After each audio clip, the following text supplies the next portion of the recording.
Now, وَيْلٌ لِلْمُكَذِّبِينَ or لِلْمُطَفِّفِينَ. Let's deal with the word طَفَّفَ. This is a very interesting word of the Arabic language. To make the long story short, there's lots of things that can be said about it, but two main ideas. They would, if you pour a bottle, like if somebody asks for juice or something and you're pouring, or you're filling up a bottle, like it's even better example, you're filling up a bottle with a faucet, right? And you're waiting till it goes to the top.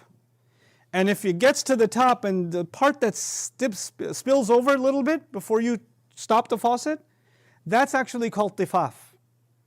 Or when somebody's filling a bag of rice and they're filling it and filling it and filling it and filling it, and then some of it spills over.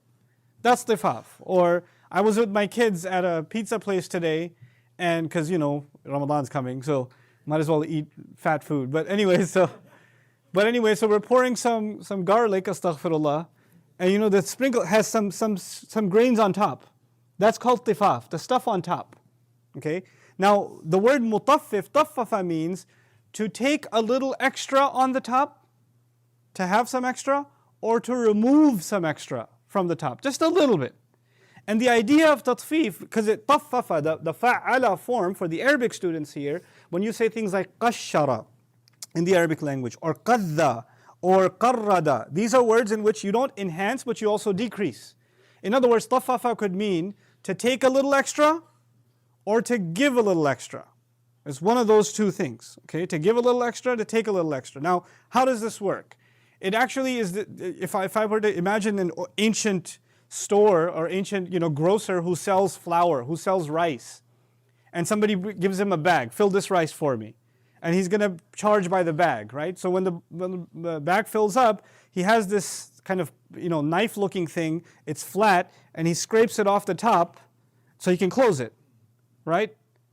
And now this knife thing, imagine if it's a little dipped. So when he scrapes it off the top, he doesn't just cut a straight line. He kind of takes some from the inside too, just a little extra. So he was going to give 100%, but now he's giving 99%. He's saving himself, his merchandise, a little 1%, 0.5%, a little bit. The idea is you take from your customer just so little that they don't realize you stole. They don't realize it. That's tatfif. And then on the flip side, if you are the customer, you are haggling and haggling. Okay, fine. I know I just bought this from you. I just went and bought a pizza, but the pizza was a little cold. Throw me an extra slice. I want one for free. I want to talk to the manager. I want something more than what I paid for. I just want something more. I'm the annoying customer that always wants more than what I paid for. This is tatfif from the consumer's point of view. So there's two kinds of mutaffifin. And one of them is okay. You're haggling and you're trying to get the most you can and you want to get every penny's worth, fine. But now look at what Allah is going to say about these people. These people who just take a little bit off top. Let's see what the first ayah is about. الَّذِينَ إِذَا اكْتَالُوا عَلَى النَّاسِ يَسْتَوْفُونَ. Those who when they take weight, meaning when they're purchasing something. And the word عَلَى النَّاسِ is interesting because عَلَى تُشِيرُ هُنَا إِلَى الْإِسْتِعْلَاءِ. That عَلَى is used that they're bullying the one they're buying from. This is talking about people that are buying, but as they are buying, they're taking advantage of the one that they're buying from. So you're not gonna, those of you that come from the Muslim world that have spent much time in Pakistan or Bangladesh or Malaysia or somewhere, maybe you're used to haggling prices. You're not gonna do that at Macy's. You're not gonna do that, in the mall, you're not gonna be haggling prices. But you see this poor guy selling like wooden toys outside the haram, and he's saying, khamsa riyal. And you're like, no, I'm going to pay you 2. And you just grab the thing and you're walking away. And it's like, oh, no, khamsa. No. You don't need 5. You just need 2. And you just bully the seller. And, there's both sides, right? This guy's sometimes they're trying to sell you something 10 times the price. And then they're saying, I have small children, But then sometimes it's on the other side. The guy's desperate. He's clearly not doing well. You should maybe even buy some extra from him, but no. You want to pinch pennies, even though you make 100 grand a year and you shouldn't have to do this, but you do it anyway.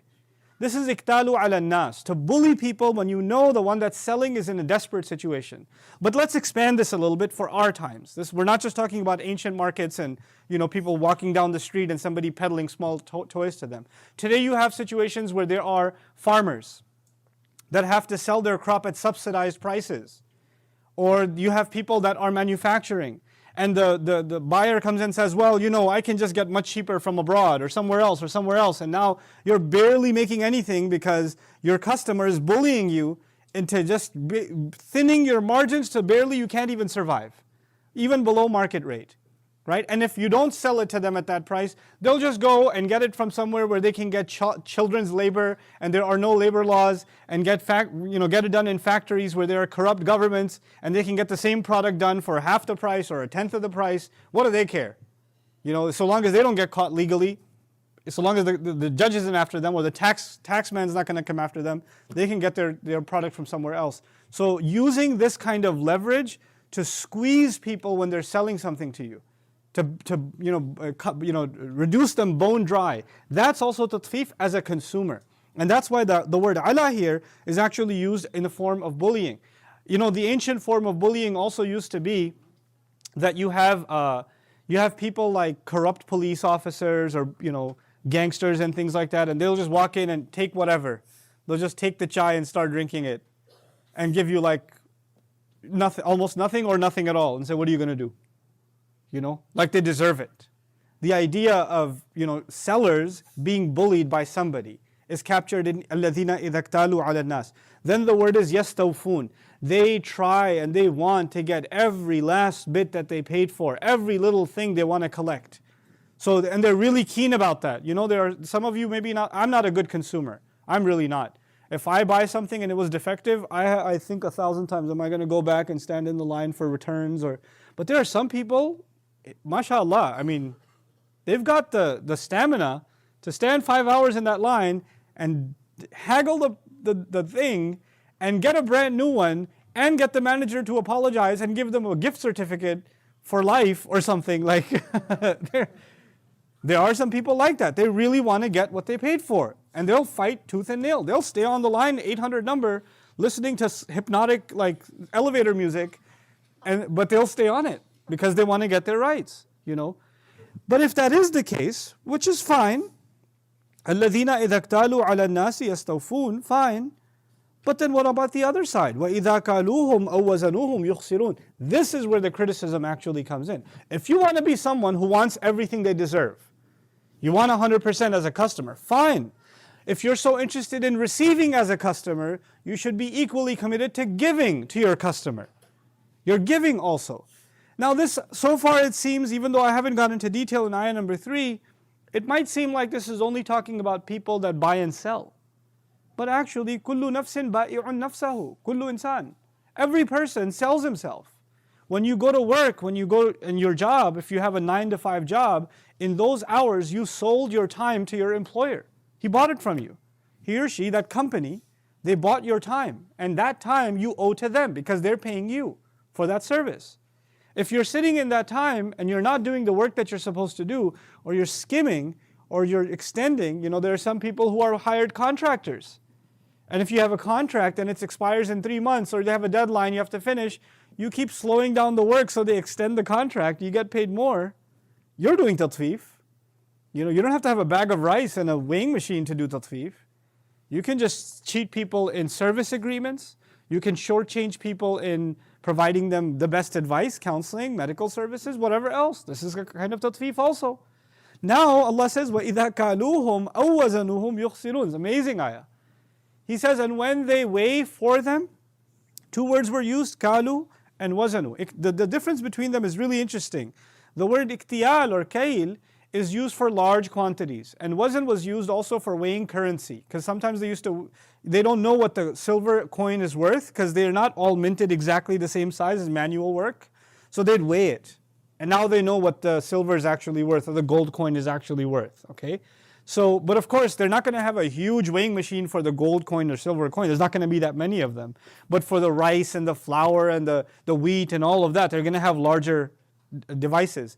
So for the larger things, it's scale. And for the smaller things, it's wazn. You can also say for the product, it's scale. And for the currency, it's wazn.